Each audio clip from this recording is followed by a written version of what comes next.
Welcome everyone.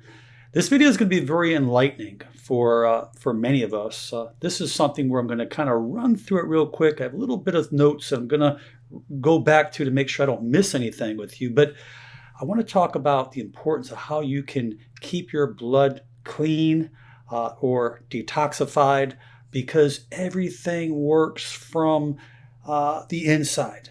What we take on the outside, what we breathe in, what we inhale, what we eat, what's in our foods, the pesticides.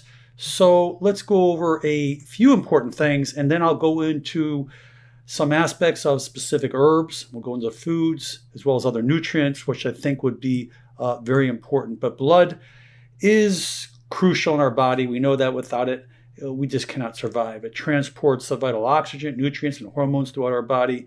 At the same time, it's responsible for carrying the waste away from those cells. So it's a constant, ongoing thing that continues every second of our life. Now, when it comes down to our blood, there's nothing more important than water. Water is that vehicle where most of our body is made up of water. 65% of our body potentially is made up of water. But our brain, our organs, our tissues, and that's so important when it comes to our organs like our kidneys. One of the biggest problems that we find as we get older, we find more dehydration in the elderly, which leads to potential dysfunction of the kidneys, even sepsis, and other problems that eventually, unfortunately, get sick. People get sick that they shouldn't because they are dehydrated. Now, the other aspect of water is that you have to look at your environment. The first thing we should do is get up in the morning, drink a nice glass of water. You can put some lemon in there. It's a great detoxifier, which I'll mention. A little apple cider vinegar, a great cleanser. Remember, like when you get your oil changed in your car, what are you doing? You're keeping the oil clean through the engine. The same thing in our body. We have organs like our liver that's filtering toxins, as well as our kidneys is trying to urinate, trying to excrete so we can urinate this out of our body. So we need to help it. And by doing these specific things, I think this will be a positive asset for everyone. Now, the few key organs, our skin, intestines, our spleen, as well as our lymphatic system. So we got a lot of things driving that blood and those toxins out of our body. Now, again, we just cannot do one thing. Okay, I'm not a big believer to say, okay, you take the vitamins, but don't eat correctly. And I'm saying to the people out there is that just don't drink water without exercise. You have to encompass a lot of these things, because exercise will get you to sweat, will help release toxins through the skin. Our skin's our largest organ. And again, you're pumping blood to the muscles, and the muscles have a job too. Remember, the veins in our legs, the muscles, the valves have to contract to push it back up against gravity to get back to our heart. So yeah, our muscles are definitely important. So there are many different foods, and I'll briefly mention a few right now that are really on top of the list. Your garlic and onion, your chamomile teas, one of my favorite cruciferous vegetables, particularly broccoli and cauliflower, extremely good. Your pomegranates. I love beetroot as well as beetroot powder, because beetroot powder will cause nitrates to form within the blood and cause vasodilation of blood vessels to bring more blood to the cells, and actually will lower your blood pressure as well. And believe it or not, coffee is a detoxifier. That's correct. You wouldn't think it is. Now, turmeric is a great thing because it helps reduce inflammation as well. But when we look at the liver has a big job from working with hormones, working with the filtration and the balancing of glucose and storing glycogen. And it has so many different chemical reactions that take place in the liver. It's beyond what we could imagine. And that's one place where when we're not taking care of ourselves, when we're eating too much refined and processed foods, that excess of sugar can eventually lead to a fatty liver. And what happens is when you start throwing the liver off, we're going to have problems, because that's usually going to increase fat, because we're going to increase insulin. But we are going to increase our bad cholesterol, LDLs, as well as our triglycerides. And our LDLs are important because high LDLs can lead to plaquing in the arteries, and that can lead to other problems that can eventually lead to heart attack or stroke. So those things are really important. Now, talking about the liver, I love milk thistle. Milk thistle, silymarin, known as the same thing, aka, extremely beneficial. If you do the research, milk thistle can really do wonders and help cleansing. Dandelion, extremely powerful. Even chamomile. Those teas are very therapeutic and healing, but with the milk thistle for the liver is slam dunk. I've had some issues like bilirubin in the past, and I went on the milk thistle. I put thousands of people on milk thistle, and they have done remarkable. It's safe, and it's a great cleanser, great healer, pretty much for all conditions.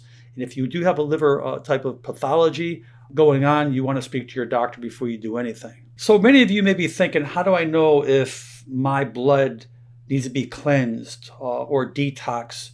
These common symptoms I'm about to tell you are the most common. And if you're having these, and I'm sure most of us have had it at times of our life, some people have it a lot more than others, but when it comes down to unexplained fatigue, you feel real sluggish, just tired, just always tired. That can be a toxic liver as well as a toxic blood. When I say toxic blood, not sepsis, but changes that are going on in your system that's causing your organs and tissues to work harder.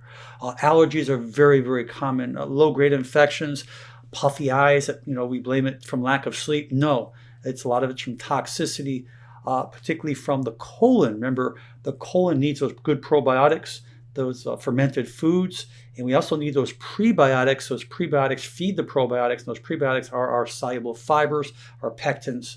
A lot of bloating is a very common thing when it comes down to our liver, potentially not functioning at its ideal perfection, as well as even mental confusion, where it's not like you're going to like, I don't remember everything. It's just you feel giddy. You feel giddy, and it's hard for you to focus. And this is where people start bringing in other conditions like ADH and ADHD. But I just want to keep it real simple with you. I really don't want to tear things apart, but I really want you to start first thing in the morning, nice big glass of water or two, little lemon or a little apple cider vinegar, very cleansing, or just plain up warm water, chamomile tea. But you need to hydrate, because when you hydrate first thing in the morning, it's going to kick in your system. It's going to get those enzymes working. It's going to get your colon working. That warm water, even room temperature water, will help increase peristalsis. And so I cannot highly stress that if you are eating lots of refined foods and you notice that you're constipated, not going regular, getting cramps, you need to really switch it up to those fibrous foods. Fiber is so important. Soluble fiber is so important. The soluble fiber is going to latch on to the cholesterol, the bad cholesterol, and take it out of the system. It's going to lower your triglycerides. It's going to get your colon working better. It's going to feed those probiotics within your colon as well to try to build that colony.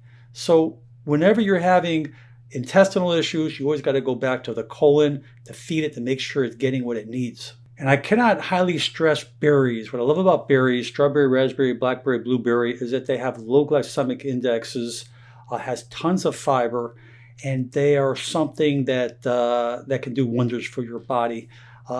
Blueberries have tremendously high antioxidant properties as well as all the other berries, but berries are a great cleanser. So if you are, want to make smoothies, always put berries in there. Berries can really do wonders for your system. It will really get you going. It will get your intestines moving, and it will really help cleanse you out. Vegetables, as I talked about, it does have a lot of purification of the blood. Your broccoli, cabbages, as well as radishes. I do love green leafy vegetables. You will get your essential minerals and vitamins and nutrients out of that, but you can never go wrong with those vegetables, because that is definitely a lot of good insoluble fiber as well as a soluble fiber. Now, if you've never heard of neem, I've been using this for my gums for years. Just Google neem. And basically, these have blood purifying properties. This helps lower the toxin levels in our system. It actually is a great blood purifier. It has an antifungal, antiviral, and it's a great type of thing that you can gargle with They have them in different formulations. You can Google it or actually go on Amazon and gargle with this neem. This neem actually prevents periodontal disease. It can actually help the gums, help take away pain, take away those toothaches, something I thought I would share with you. Black coffee, as I talked about before, basil leaves, apple cider vinegar are all excellent, as well as ginger. Now, I'm a big ginger guy. Make yourself a little shot of ginger. There's nothing like ginger. It's so healing. It has great anti-inflammatory effects in there. And again, if you are facing issues with sugar problems, you might be insulin resistant or pre-diabetic, get in the habit of start adding more cinnamon, particularly Ceylon cinnamon. That cinnamon will help balance out your glucose, sustain normal glucose levels, and make you more insulin sensitive to help reverse that insulin resistance. And I cannot stress more than anything, out of anything, is get your sleep. That's right. Sleep is so important. Our cells are dying through the day. They need to be replenished, rehealed. Those people who even do intermittent fasting, it may not be complete 16 hours, 16 to 8, but you may diverse it to your own time. But remember, when you get that time in between those meals, your body goes through autophagy. It starts healing and repairing. And that's a real powerful thing for you. So all in all, when you look at your symptoms of tiredness, sluggishness, dermatitis, psoriasis, gastritis, constipation, bloatiness, fogginess in the brain, it all is directly tied in to your diet, towards toxicity within your system, and it's something that can definitely be helped by changing up your diet, doing the right thing. But these are the 5 things when it comes down to your system. One is resting your organs through fasting. Intermittent fasting is extremely healthy for you. Sometimes even water fasting, water and lemon. And there's different degrees in how you can go about that, and stimulating your liver to drive out those toxins. And that's why I'm big with the water, apple cider vinegar, as well as the lemon, citric acid. The citric acid is extremely powerful. You can actually use limes. Very, very powerful, help increase peristalsis. Promoting elimination through the intestines, the kidneys, as well as the skin. Sweating, saunas are all good. But again, hydrating is so important. I cannot highly stress it. And the 4th is improving your circulation of your blood, and we get that through exercise. That's going to actually get the pump moving. It's going to get everything driving out and everything cleansed. That's so important. And lastly is refueling your body with those healthy nutrients that were just talked about. So I really hope that this video serves you well, and please share it with your friends and family. We just kind of gathered important things to hopefully wake us up, that if we're not doing these things and we start adding this to our diet or making these little miscellaneous changes that we never really thought existed in ourselves, I really feel that we can make some big changes for our health. Anyways, please share this video with your friends and family. Leave your comments below, please. And most important, make it a great day. I'm Dr. Alan Mandell.